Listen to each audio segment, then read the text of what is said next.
Hello students, welcome to the second class of DC machine and transformer। देखो पहले दिन sound का कुछ प्रॉब्लम था तो इसीलिए हम पहले क्लास थोड़ा सा रिवाइज कर लेंगे, thereafter we will progress to the next class. ठीक है, तो पहले क्लास पे हम लोग क्या बताया था ना, ये जो कंप्लीट इलेक्ट्रिकल इंजीनियरिंग है उनका 3 बेसिक डिविजन्स है। जैसे पहला क्या, पावर जनरेशन, मतलब हम लोग पावर को जनरेट करते हैं। Thereafter transmission and distribution and the last part utilization. तो हम लोग का जो इलेक्ट्रिक मशीन था वो जनरेटर सेक्शन पे काम करते थे एंड यूटिलाइजेशन सेक्शन पे हम लोग यूज करते हैं।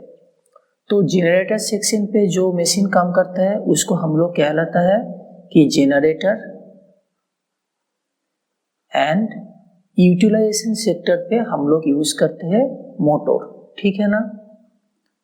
और क्या हम लोग बताया था कि जनरेटर का मतलब क्या है, पावर जनरेशन। पावर का मतलब क्या, energy flow per unit time.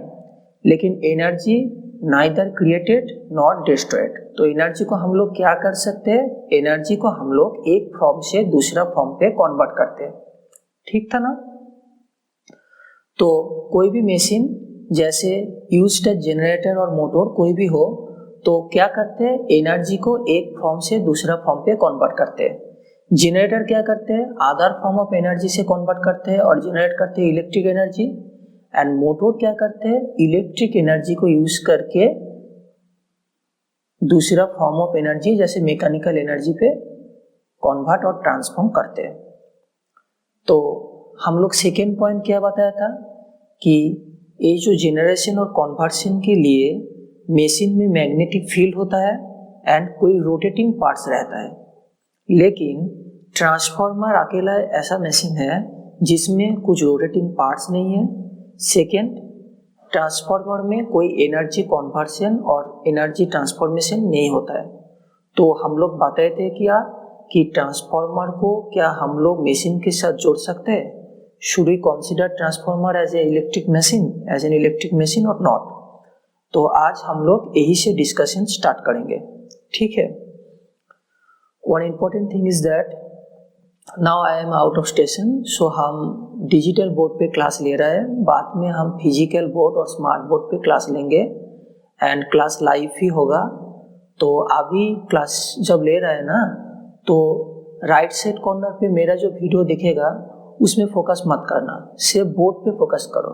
ठीक है, नहीं तो दोनों तरफ कंसंट्रेशन नहीं दे पाओगे तो क्लास का कॉन्सेप्शन ठीक से समझ नहीं पाओगे। ठीक है ना। तो चलिए स्टार्ट करते हैं। Why we consider transformer as an electric machine. तो इसका पहला रीजन है, like all other machines, transformer का जो कंप्लीट एनालिसिस होता है वो होता है non linear analysis. Non linear analysis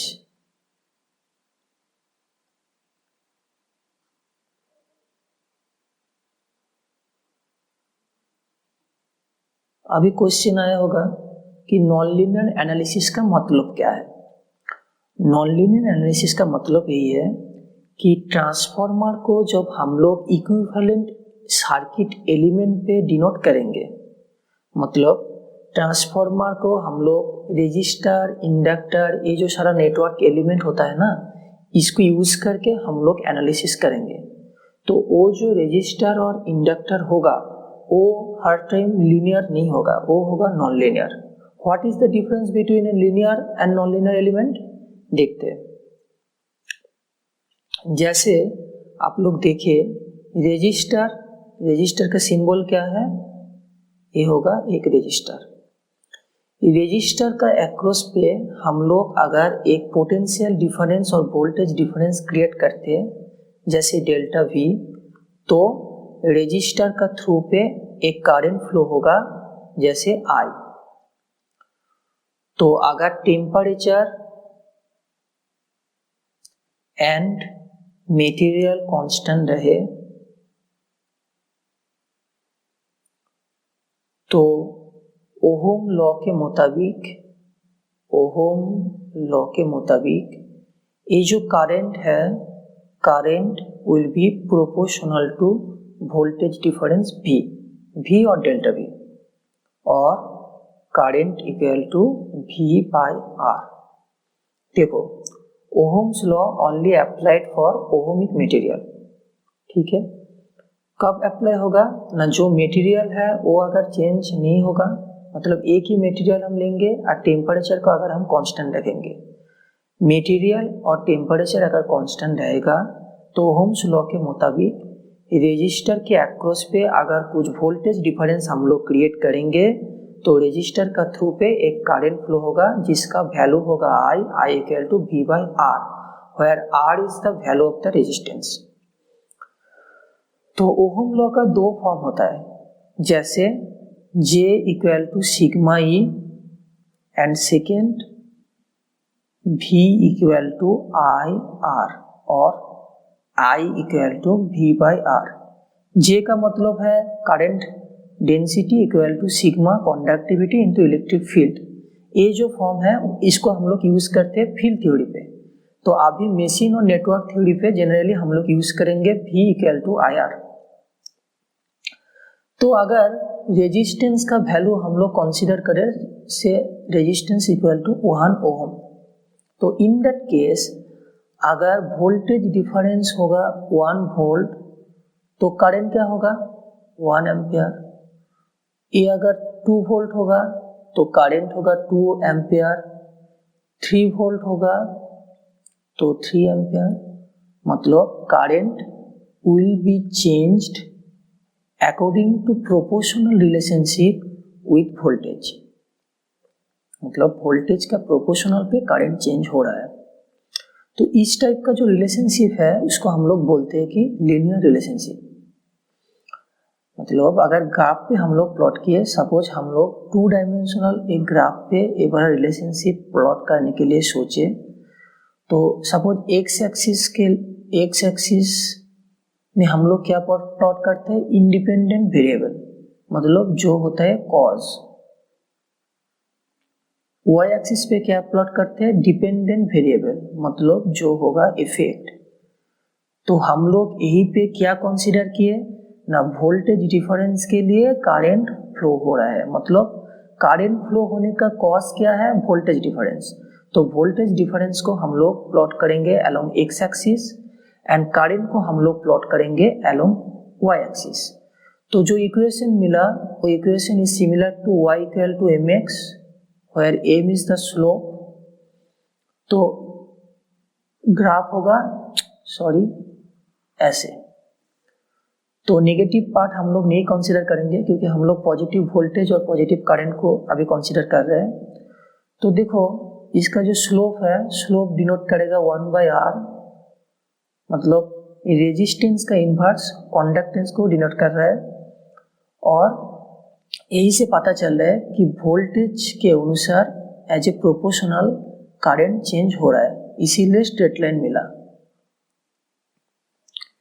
तो लेकिन ट्रांसफार्मर का जो रेजिस्टेंस है, ट्रांसफार्मर का जब मॉडलिंग करेंगे तो उसका जो इक्विवेलेंट रेजिस्टेंस होगा वो हमेशा लीनियर नहीं रहेगा, मतलब ओहम्स लॉ ओबे नहीं करेगा। In that case I will not be proportional to V, ठीक है। सेकेंड देखो, इंडक्टर का सिंबल क्या है, ये होगा कि इंडक्टर। सिमिलरली अगर इंडक्टर का थ्रू पे करंट फ्लो होगा तो क्या होता है कि फ्लक्स जनरेट होता है, मतलब इंडक्टर आप लोग डिटेल्स में पढ़ेंगे नेटवर्क थ्योरी में, हम लोग भी पढ़ेंगे जब ऑपरेटिंग प्रिंसिपल कंसीडर करेंगे। तो अभी के लिए समझो कि इंडक्टर का थ्रू पे करंट फ्लो होगा तो फ्लक्स जनरेट होगा। तो flux into number of turn, total number of turn of the coil N phi, इसको हम लोग बोलते हैं कि फ्लक्स लिंकेज। इंडक्टर में क्या होता है, ये जो flux linkage always proportional to I, मतलब अगर हम ग्राफ में प्लॉट करेंगे तो सिमिलर टू रेजिस्टेंस, देखो यहाँ पे क्या हो रहा है, करंट मैग्नेटिक फ्लक्स को जनरेट कर रहे हैं, ठीक है ना। तो करंट को हम लोग लेंगे एक्स एक्सिस बराबर एक्स एक्सिस एंड फ्लक्स को लेंगे वाई एक्सिस बराबर। तो यहीं पे भी हम लोगों को मिलेगा एक स्ट्रेट लाइन। लेकिन ट्रांसफार्मर में जो इंडक्टर यूज होगा वो लीनियर इंडक्टर नहीं होगा। हमेशा हम लोग लीनियर इंडक्टर नहीं यूज करेंगे। कंप्लीट मशीन पे हम लोग लीनियर के साथ non linear inductor, non linear element हम लोग यूज करते हैं। तो क्या होगा, इन that case n phi will not always proportional to I। तो नॉन लीनियर इंडक्टर को हम लोग डिनोट करते हैं ऐसे, इंडक्टर का सिंबल, उनके ऊपर दो पैरेलल लाइन। तो हम लोग ये वाला सिंबल यूज करेंगे। देखो बुक पे ए सिंबल दिया रहता है, लेकिन ठीक नहीं है, करना चाहिए ए सिंबल, ठीक है ना। तो हम लोग ए सिंबल यूज करेंगे। तो मेरा पॉइंट यही था कि like all other machine, transformer का जो एनालिसिस है वो नॉन लीनियर एनालिसिस। ट्रांसफार्मर को जब हम लोग रिप्रेजेंट करेंगे इक्विवेलेंट रेजिस्टर और इंडक्टर का यूज करके, वो होगा non linear inductor and non linear resistance.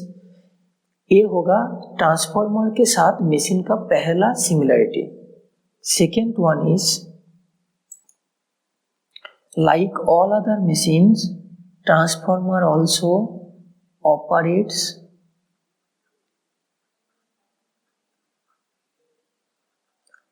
on the principle of Faraday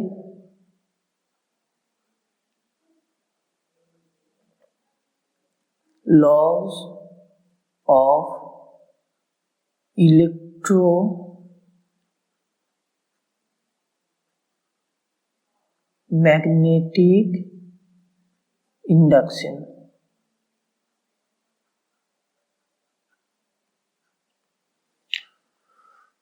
हर कोई मशीन ये लॉ के ऊपर काम करता है। Similar to other machine also transformer operates on the principle Faraday's law of electromagnetic induction. ये प्रिंसिपल क्या है ये हम लोग डिटेल्स में देखेंगे। ऑपरेटिंग जो ट्रांसफार्मर का जब ऑपरेशन हम लोग डिस्कस करेंगे, ठीक है ना। तो अभी के लिए समझो, ये जो लॉ है ना, तो इसका दो फॉर्म है, एक फ्लक्स फॉर्म,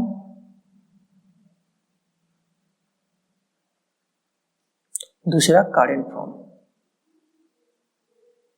इन ब्रीफ,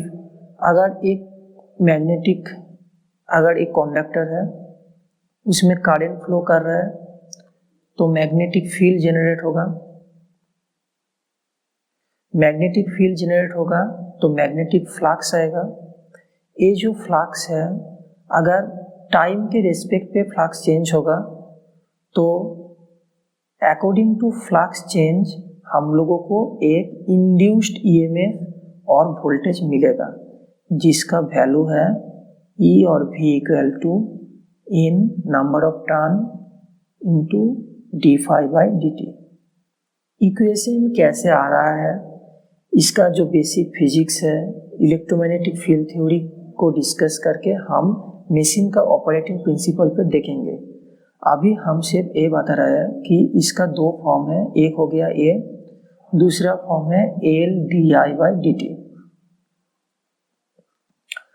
तो फर्स्ट फॉर्म से मतलब ये जो फ्लक्स फॉर्म है, फ्लक्स फॉर्म से ये जो करंट फॉर्म है वो हम लेके क्यों आ सकते हैं, क्योंकि लीनियर एलिमेंट के लिए फ्लक्स प्रोपोर्शनल टू I, लेकिन ट्रांसफार्मर का जो नॉन लीनियर एलिमेंट है उसमें flux will not be proportional to I।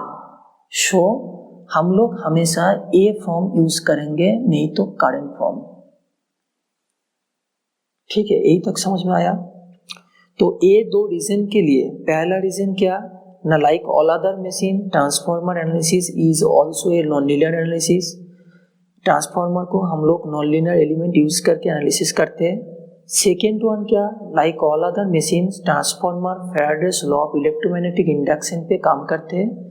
तो ये दो रीजन के लिए हम लोग डिसीजन लिए कि हम ट्रांसफार्मर को मशीन के साथ जोड़ के डिस्कस करेंगे, ठीक है ना। तो अगर कोई इंटरव्यू पे आप लोग जाओगे तो एक क्वेश्चन आएगा कि transformer why it is considered as an electric machine. तो बताना कि दो रीजन है। पहला रीजन क्या है कि transformer analysis is non linear analysis, and second one is like all other machines transformer Faraday's law of electromagnetic induction a principle obey करके ऑपरेट करता है। ठीक है,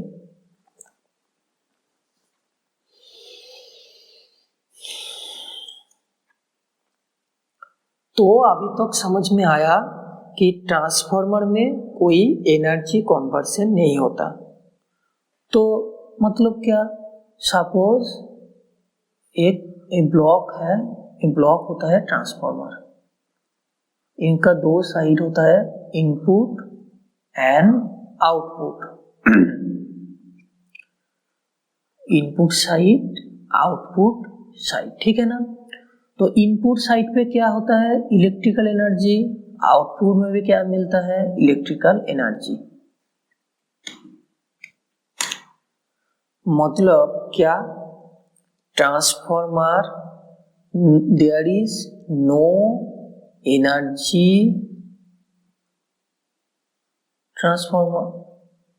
ट्रांसफॉर्मर है there is no energy transformation. तो एनर्जी ट्रांसफॉर्मेशन तो होता नहीं है, तो चलो नाम तो रख दिया ट्रांसफॉर्मर। क्यों रख दिया, हम लोग क्या बताया कि ट्रांसफॉर्मर में कोई एनर्जी कन्वर्शन और ट्रांसफॉर्मेशन नहीं होता है। मतलब इसका इनपुट साइड में भी इलेक्ट्रिकल एनर्जी, आउटपुट में भी क्या, इलेक्ट्रिकल एनर्जी।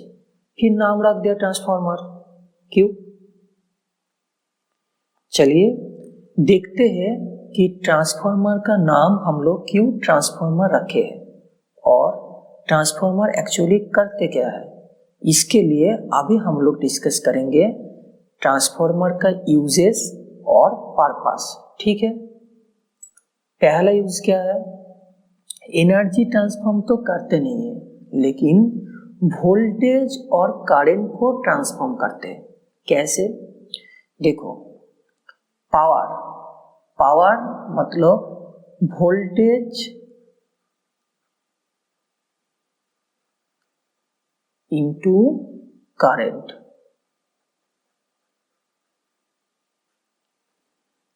तो अगर हम लोग पावर को कांस्टेंट रखें, मतलब वोल्टेज V करंट I, मतलब V इंटू I कांस्टेंट। मतलब पावर को अगर कांस्टेंट रखे तो वोल्टेज इंटू करंट का जो प्रोडक्ट है वो भी कांस्टेंट होगा। तो अभी अगर हम वोल्टेज को इंक्रीज करना चाहेंगे तो करंट डिक्रीज होगा, क्योंकि ये दोनों का जो प्रोडक्ट है उसको कांस्टेंट रखना पड़ेगा। तो एक को अगर इंक्रीज करे तो दूसरे को क्या, डिक्रीज करना पड़ेगा। सिमिलरली अगर वोल्टेज को हम लोग डिक्रीज करें तो करंट को क्या, इंक्रीज करना पड़ेगा। ट्रांसफॉर्मर यही करते हैं, क्या करते हैं ना, ये जो एक ट्रांसफॉर्मर है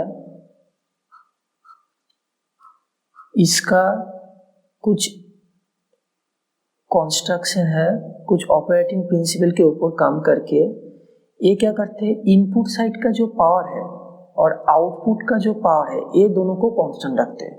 मतलब input power of the transformer is equal to output power of the transformer, and voltage और करंट को इंक्रीज और डिक्रीज कर सकते हैं। मतलब अगर इनपुट साइड का वोल्टेज जब आउटपुट पे आएगा अगर इंक्रीज होगा तो करंट डिक्रीज होगा। मतलब सपोज इनपुट में हम लोग दे रहा है 440 वोल्ट, ठीक है, अकॉर्डिंग टू दैट एक करंट चलो कुछ हम लेते हैं x एम्पियर करंट ले रहा है।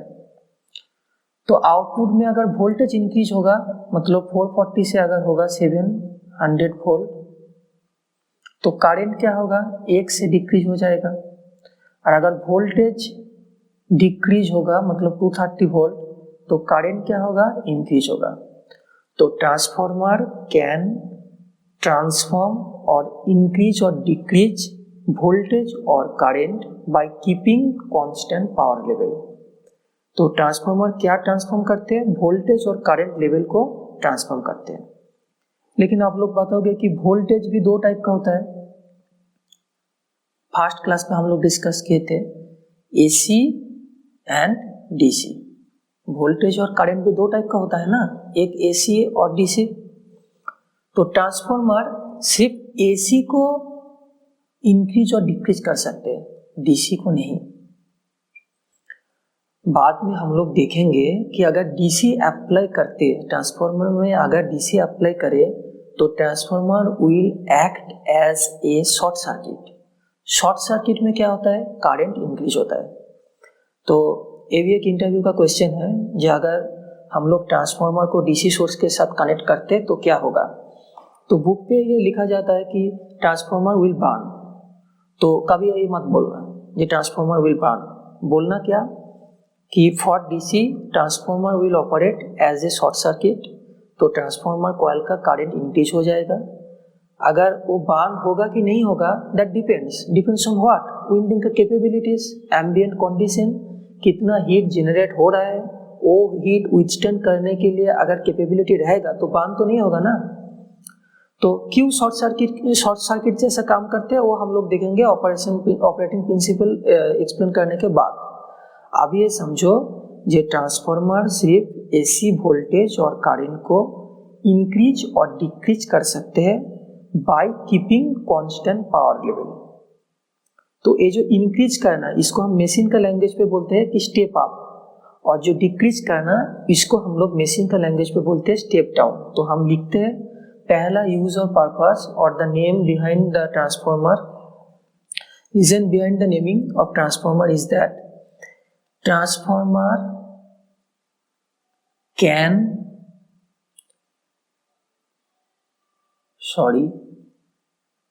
step up or step down AC voltage or current by keeping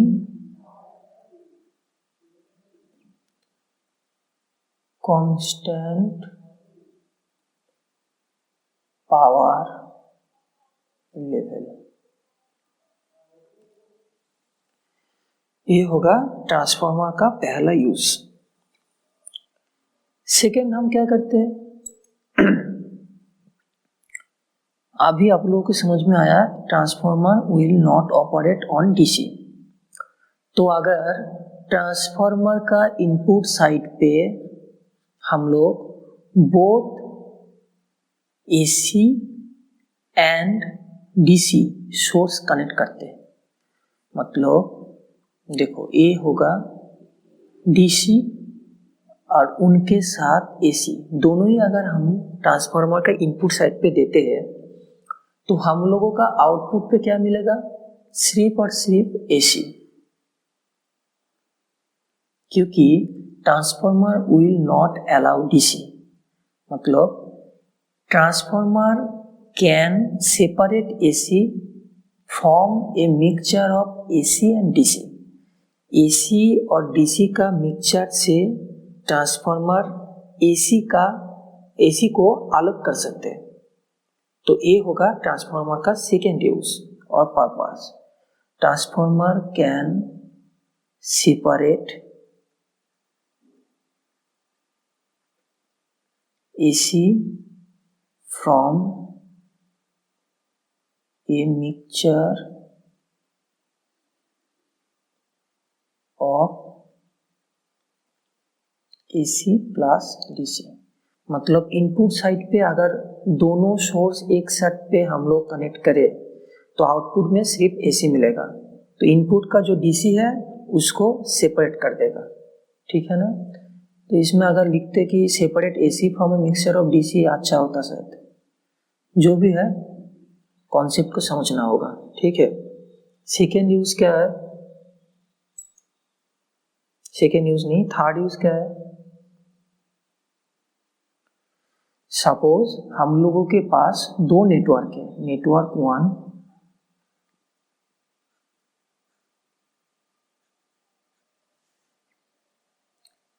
and network 2।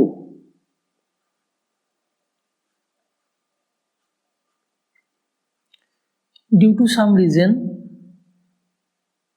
It is needed कि हम नेटवर्क 1 के साथ नेटवर्क 2 को जोड़ेंगे, ऐड करेंगे। तो देखो ये होगा नेटवर्क 1 का इनपुट, ये आउटपुट, ये होगा नेटवर्क 2 का इनपुट, ये होगा नेटवर्क 2 का आउटपुट। अभी दोनों नेटवर्क को हम लोग ऐड करना चाहेंगे तो नेटवर्क 1 का जो आउटपुट इम्पीडेंस है, इम्पीडेंस का क्या मतलब है, जैसे V/I = R फॉर DC, ऐसे ही AC के लिए V/I = Z और इम्पीडेंस। AC के लिए हम लोग वोल्टेज और करंट को फेजर डोमेन पे देखते हैं, हम लोग बाद में डिस्कस करेंगे। तो ये जो phasor voltage bye phasor current, इनको हमको कहलाता है क्या, इम्पीडेंस।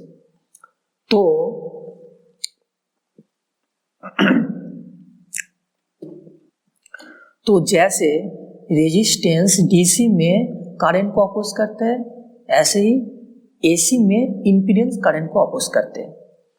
तो अभी हम लोग AC एनालिसिस कर रहे हैं क्योंकि transformer only operates on AC, तो हम लोग इम्पीडेंस को कंसीडर करेंगे, नहीं तो रेजिस्टेंस, ठीक है।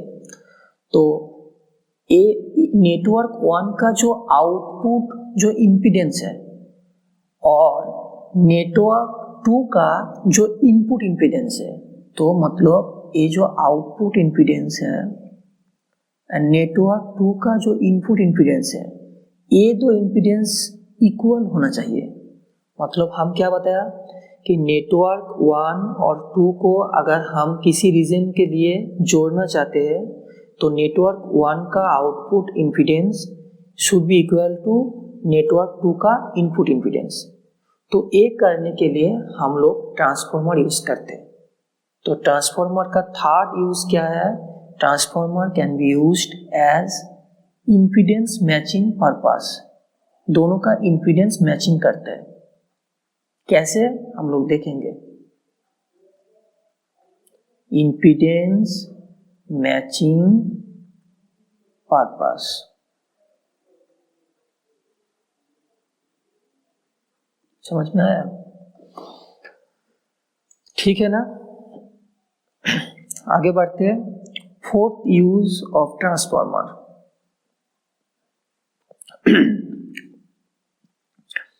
देखो फिर से हम दो नेटवर्क कंसीडर कर रहे हैं और दो सिस्टम कंसीडर कर रहे हैं, 1 एंड 2। ये दो नेटवर्क को हम लोग कनेक्ट करना चाहते हैं तो दो टाइप का कनेक्शन होता है। पहला क्या, इलेक्ट्रिक कनेक्शन, इलेक्ट्रिकली कनेक्टेड होता है।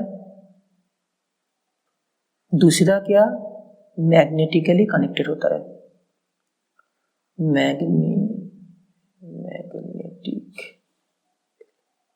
दो नेटवर्क को हम लोग इलेक्ट्रिकली कनेक्ट कर सकते हैं और मैग्नेटिकली कनेक्ट कर सकते हैं। इलेक्ट्रिकली कनेक्ट मतलब रियल फिजिकल कनेक्शन, एक वायर लेकर के जोड़ दो, एक वायर लेकर के जोड़ दो। मैग्नेटिकली कनेक्शन का मतलब क्या है, मैग्नेटिकली कनेक्शन का मतलब है कि फिजिकल कुछ कनेक्शन नहीं रहेगा, कुछ दोनों का बीच पे कुछ वायर नहीं रहेगा, बट नेटवर्क 1 का जो मैग्नेटिक फील्ड है वो लिंक अप करेगा नेटवर्क 2 से, और नेटवर्क 2 का जो मैग्नेटिक फील्ड है वो लिंक अप करेगा नेटवर्क 1 से। तो अगर दो नेटवर्क को हम मैग्नेटिकली जोड़ना चाहते हैं विदाउट एनी फिजिकल कनेक्शन, ठीक है, तो इन दैट केस हम लोग यूज करते हैं ट्रांसफार्मर। और जो ट्रांसफार्मर इसमें यूज होता है उसको हम लोग बोलते हैं कि आइसोलेशन ट्रांसफार्मर। मतलब आइसोलेशन ट्रांसफार्मर दो नेटवर्क को इलेक्ट्रिकली और फिजिकली आइसोलेट करते हैं, ठीक है। तो फोर्थ यूजेस क्या हो गया, isolation purpose.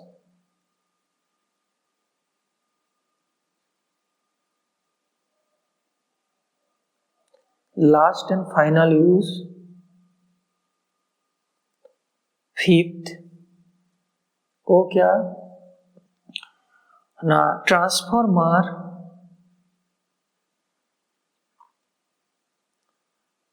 with current source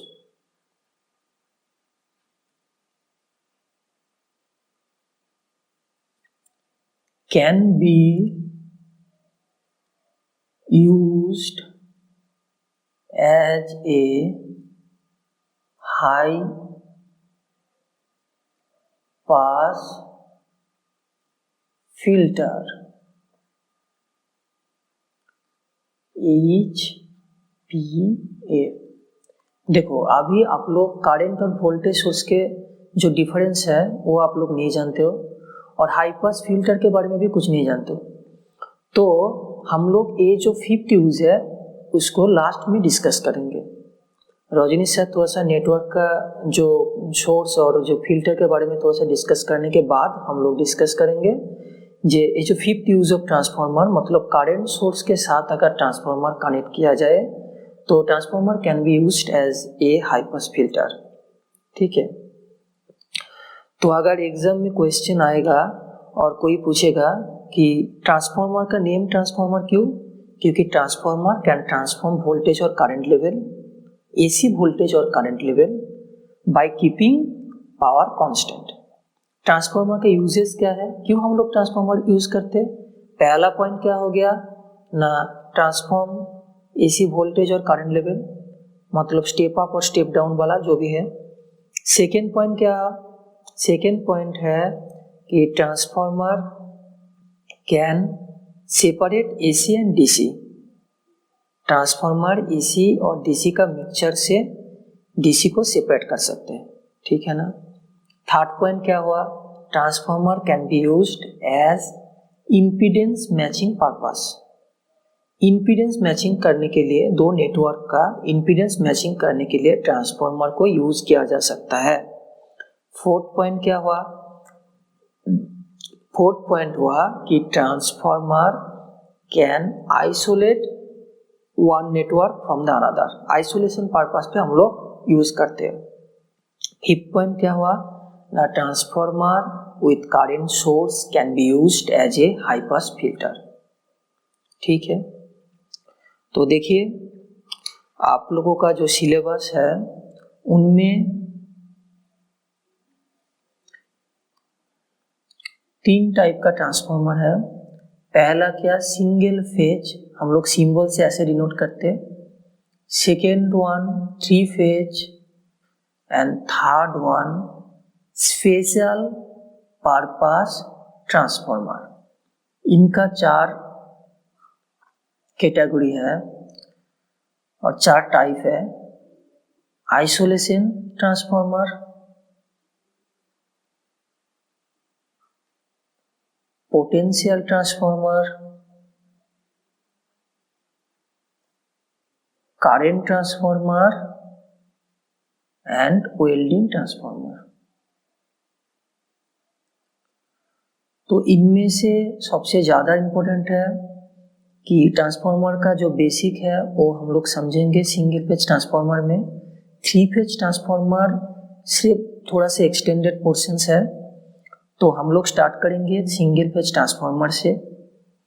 पहले हम लोग सिंगल फेज ट्रांसफार्मर का जो बेसिक ऑपरेटिंग प्रिंसिपल है वो देखेंगे। उनके बाद उसका कंस्ट्रक्शन, मॉडलिंग, टेस्टिंग सब कुछ देखने के बाद हम लोग 3 फेज डिस्कस करेंगे। जब 3 फेज डिस्कस करेंगे आप लोगों को ऐसा लगेगा कि पहले से आप लोग सब कुछ जानते हैं। ठीक है ना। तो अभी ऐसा हो सकता है कि कुछ पॉइंट समझ में नहीं आए, तो पूरा ट्रांसफार्मर कंप्लीट होने के बाद हम लोग पहले ट्रांसफार्मर पढ़ेंगे, उनके बाद डीसी मशीन्स और जनरेटर पढ़ेंगे, क्योंकि ट्रांसफार्मर बहुत ही इंपॉर्टेंट होता है। कोई भी इंटरव्यू पे आप लोग जाओगे ना तो 50% क्वेश्चन आएगा ट्रांसफार्मर से। इनका कॉन्सेप्ट ठीक से रहना बहुत जरूरी है।